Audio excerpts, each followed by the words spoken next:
So welcome students. तो students आज हम कम्प्लेक्स एनालिसिस में करेंगे मैक्सिमम मॉडुलस प्रिंसिपल।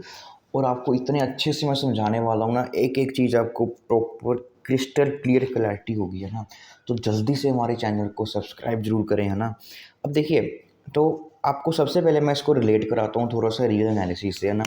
तो बेटा हमने रियल एनालिसिस में पढ़ा था कि अगर एफ हमारे पास कोई भी एक कॉन्टीन्यूस फंक्शन हो जाता है किसी भी इंटरवल ए कोमा भी ओपन इंटरवल से लेके आर तक, है ना। तो हम ये बोलते थे कि उसकी जो मैक्सिमम और मिनिमम वैल्यू होती है वो इस इंटरवल पे एग्जिस्ट कर भी सकती है और नहीं भी कर सकती थी, है ना। जैसे कि हमारे पास हम एक फंक्शन ले लेते एफ ऑफ एक्स, जो हम ज़ीरो से लेके ओपन वन तक डिफाइन करते थे टू आर तक। किस तरह से डिफाइन करते थे, f of x is equal to one by x. अब ये वन बाई एक्स ये फंक्शन आ जाता है हमारे पास, तो इस पे वो अपनी मैक्सिमम मिनिमम वैल्यू इस ओपन इंटरवल पे अटेंड नहीं करता था, है ना। तो वो बिल्कुल ही ऐसी ही मिलती जुलती जो थ्योरम है हमारे पास वो कम्प्लेक्स एनालिसिस में है। कम्प्लेक्स एनालिसिस में सबसे पहले क्या कह रहा है कि अगर एफ ऑफ जेड हमारे पास सबसे पहले क्या होना चाहिए, एक non constant continuous complex function होना चाहिए किसी भी डोमेन डी में। तो हम क्या करते हैं, एक डोमेन डी ले लेते हैं, ठीक है। और वो डोमेन आपके पास कैसी भी हो सकती है, क्लोज्ड भी हो सकती है और ओपन भी हो सकती है। तो इसीलिए मैंने उसको बेसिकली डॉटेड ही शो किया। ओपन डोमेन वैसे अगर हम कम्प्लेक्स एनालिसिस में वन करें वो ओपन और कनेक्टेड सेट होता है, तो इसलिए जो ये डोमेन मैंने ली है वो एक डॉटेड वाली डोमेन ली है, ठीक है। तो हमने एक डोमेन ले ली डी। अब वो इस डोमेन डी में क्या कह रहा है कि वो एक फंक्शन जो है वो पूरे इसमें कॉन्टीन्यूस होना चाहिए और साथ ही में मीन वैल्यू प्रॉपर्टी को भी सेटिस्फाई करना चाहिए, ठीक है। तो जो भी हमने ये एफ ऑफ जेड फंक्शन लिया होगा इस डोमेन डी के ऊपर, ठीक है, एक तो वो क्या होना चाहिए, कॉन्टीन्यूस होना चाहिए और साथ ही में उसके पास मीन वैल्यू प्रॉपर्टी होनी चाहिए, मीन वैल्यू प्रॉपर्टी।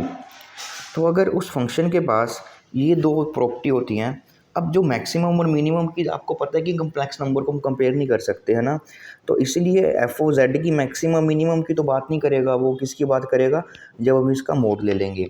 अब इसके मॉडुलस की वो मैक्सिमम की बात कर रहा है, ठीक है, क्योंकि एक रियल नंबर बनेगा मोड लेने के बाद, तो रियल नंबर्स की मैक्सिमम और मिनिमम वैल्यू के बारे में बोल सकते हैं। तो बोलता है कि अपनी जो ये मैक्सिमम वैल्यू है वो कभी भी इस डोमेन के इनसाइड अटेन नहीं करेगा, वो कभी भी इस डोमेन के इनसाइड अपनी मैक्सिमम वैल्यू अटेन नहीं करेगा।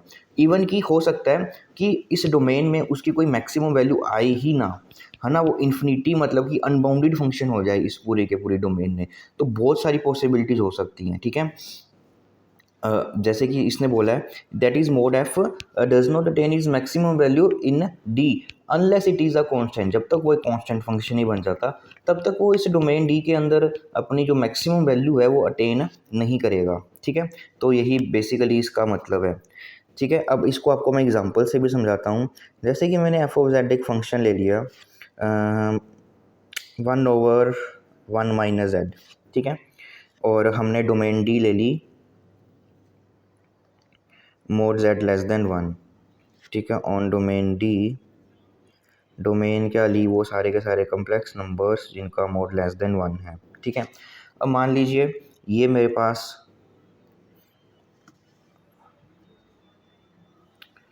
हमारा कम्प्लेक्स प्लेन आ गया और ये मैंने ले ली अपनी यूनिट सर्कल। हम बना लेते हैं इसको थोड़ा सा, ये यूनिट सर्कल आ गया। अब आप देख सकते हो कि जो ये फंक्शन है हमारे पास वो इस पूरी की पूरी आपकी जो ये डोमेन है इस डोमेन डी में एनालिटिक सॉरी कॉन्टीन्यूस फंक्शन है, ठीक है। और एनालिटिक भी है तो मीन वैल्यू प्रॉपर्टी को भी सेटिस्फाई कर रहा है ये वाला फंक्शन। तो अगर मैं इसकी मतलब कि इसके लॉन्ग देखूँ तो पहले तो इसका मोड लेंगे हम, तो वो बन जाएगा one over one minus Z. तो इसका मॉडुलस आ जाएगा यहाँ पे हमारे पास। अब देखिए ध्यान से, तो अगर मैं इसकी मिनिमम मैक्सिमम वैल्यूज़ को ढूंढने की कोशिश करता हूँ, इवन कि जब ये वन होगा ना, अब मैं अलोंग एक्स एक्सिस ही वन की तरफ अप्रोच करता हूँ, ठीक है। तो मतलब कि मेरे सारा का सारा वाई कॉम्पोनेंट ज़ीरो रहेगा और एक्स को मैं अप्रोच कराता हूँ वन की तरफ, ठीक है। तो जो ये नंबर है मेरे पास वो क्या बन जाएगा, जेड है ना आपके पास, तो जेड होता है आपके पास एक्स प्लस आइटा वाई। तो ये जेड वाई आपने ज़ीरो रख दिया तो z अप्रोच कर रहा है, z बन गया आपके पास x और x अप्रोच कर रहा है 1 की ओर। अब x 1 की ओर अप्रोच कर रहा है तो 1 माइनस एक्स आपका किसकी ओर अप्रोच करेगा, 0 पॉजिटिव की ओर, और 1/1 माइनस एक्स किसकी तरफ अप्रोच कर जाएगा, आपका इन्फिनिटी की ओर। तो इस फंक्शन की अगर मैं बात करूँ, इस डोमेन में जैसे जैसे इसके क्लोज ये पॉइंट आते रहेंगे, इसकी वैल्यू बहुत ज़्यादा बढ़ती रहने वाली है, तो ये अनबाउंडेड फंक्शन हो जाएगा ना। तो हमने देखा कि ऐसे फंक्शन जो होते हैं अपनी डोमेन के इनसाइड कभी भी मैक्सिमम वैल्यू अटेन नहीं करेंगे। हाँ, एक केस में हो सकता है अगर फंक्शन कांस्टेंट हो, कॉन्टिन्यूस भी होता है और कांस्टेंट फंक्शन हमारी मीन वैल्यू प्रॉपर्टी को सेटिस्फाई करता है। तो कांस्टेंट फंक्शन ही ऐसे होंगे जो इसके अंदर कोई अपनी मैक्सिमम वैल्यू को अटेन कर लेगा ना। कांस्टेंट फंक्शन के अलावा कोई ऐसा दूसरा फंक्शन नहीं मिलेगा हमारे को। तो वो ये थ्योरम जो है वो यही बताना चाह रही है कि जो जो मोड है फंक्शन है वो does not attain its maximum value in domain D unless it is a constant. ठीक है, तो ये रिजल्ट आपको आना चाहिए, है ना। तो ये मैक्सिमम मॉडुलस प्रिंसिपल नहीं है, ये एक थ्योरम है जो मैंने आपको एक्सप्लेन की है। तो अब मैं आपको कराऊंगा मैक्सिमम मॉडुलस प्रिंसिपल क्या होता है। तो बच्चों आगे हमारे पास आ गया मैक्सिमम मॉडुलस प्रिंसिपल। देखिए मिलती जुलती स्टेटमेंट है, क्या कह रहा है कि अगर एफ जेड एनालिटिक होता है फंक्शन किसी भी डोमेन डी में, तो उसका mode does not attain its maximum value in D unless it is a constant, है ना। तो बस अब उसने क्या किया कि जब ये हमारे पास एक कॉन्टिन्यूस फंक्शन था और जो सेटिस्फाई करता है मीन वैल्यू प्रॉपर्टी को, है ना, तो उसको ही कंबाइन करके यहाँ पे उसने लिख दिया एनालिटिक फंक्शन। क्योंकि एनालिटिक फंक्शन अगर हम लेते हैं तो वो आपके कॉन्टिन्यूस भी होते हैं और गोज मीन वैल्यू थ्योरम से वो मीन वैल्यू प्रॉपर्टी को सेटिस्फाई भी करते हैं। तो एनालिटिक फंक्शन ने क्या किया, सिर्फ और सिर्फ जो इसकी कॉन्टिन्यूटी की और मीन वैल्यू प्रॉपर्टी की कंडीशन थी उसके साथ उसको रिप्लेस कर दिया।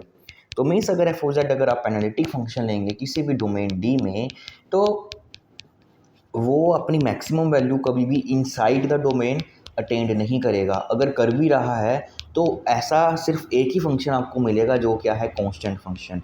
नॉन कांस्टेंट फंक्शन कभी भी आपकी इन डोमेन के इनसाइड अपनी मैक्सिमम वैल्यू तक वो नहीं पहुंचेगा।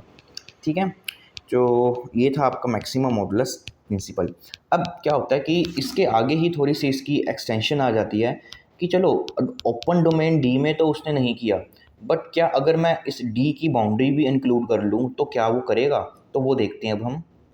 तो बच्चों आगे ही हमारे पास इसमें थर्ड थ्योरम आ जाती है, मैक्सिमम मॉडुलस थ्योरम, है ना। तो अब की बात थोड़ी सी वो इसमें एडिशनल कंडीशन लगाता है। क्या लगाता है कि सपोज कीजिए कि एफ जेड हमारे पास, सबसे पहले मैं ना एक डोमेन बनाता हूँ आपकी, है ना। तो मान लीजिए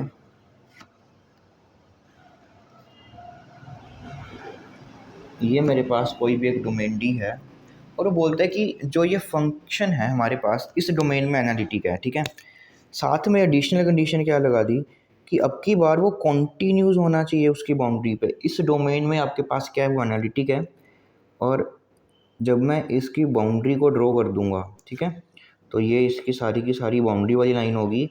इस बाउंड्री पे वो कॉन्टीन्यूस होना चाहिए। ठीक है, then maximum of mod z which is always reached. तो हम अब की बात श्योर हैं कि जो ये एफ ओ जेड हमने फंक्शन माना है, तो अगर जब मैं इसका मोड लूँगा तो वो हमेशा एग्जिस्ट करेगा, हमेशा इसकी मैक्सिमम वैल्यू आएगी। कहाँ पे आएगी, अगर समवर on the boundary of the D. तो वो जो मैक्सिमम वैल्यू जिस पॉइंट पे आएगी, वो जो पॉइंट है आपका वो इस बाउंड्री पे ही लाई कर रहा होगा, वो कुछ जेड नोट इस बाउंड्री पे ही पॉइंट होगा, सच डैट कि जब ये वैल्यू, ठीक है, आपके पास क्या आ जाएगी, सबसे मैक्सिमम वैल्यू आएगी इस डोमेन के बाकी पॉइंट्स के कंपैरेटिवली। ठीक है, तो वो यही बात बोल रहा है कि विच is always reached occur somewhere on the boundary of the domain D and never in the interior. तो जो ये जेड नोट पॉइंट है वो हमेशा आपका ये पॉइंट आपको बाउंड्री पे ही लाई करेगा, कभी भी ये इनसाइड लाई डोमेन के नहीं करेगा। ठीक है, अगर वो कर भी रहा है ना इनसाइड, तो वो पक्का फंक्शन कांस्टेंट फंक्शन होगा, इसके अलावा कोई और पॉसिबिलिटी नहीं बनती। ठीक है, तो कांस्टेंट भी हो जाए तभी तो बाउंड्री में आ जाएगा ना, तो इनसाइड वो कभी भी नहीं आएगा आपके पास, हमेशा वो आपकी बाउंड्री में ही लाई करेगा। तो ये तीन के तीन रिजल्ट हैं आपके पास, जिसको आपको अच्छे से ग्रैब करना है ना, क्योंकि इसके ऊपर बहुत ही अच्छे अच्छे क्वेश्चन आते हैं। और CSIR नेट हो गया, गेट का एग्ज़ाम हो गया ना, जो आप अगर उसकी प्रिपरेशन कर रहे हो तो भाई उसमें तो यार एक क्वेश्चन पक्का, मतलब कि मान के चलो कि एक एक दो क्वेश्चन तो पक्का इसमें आते हैं कॉम्प्लेक्स में।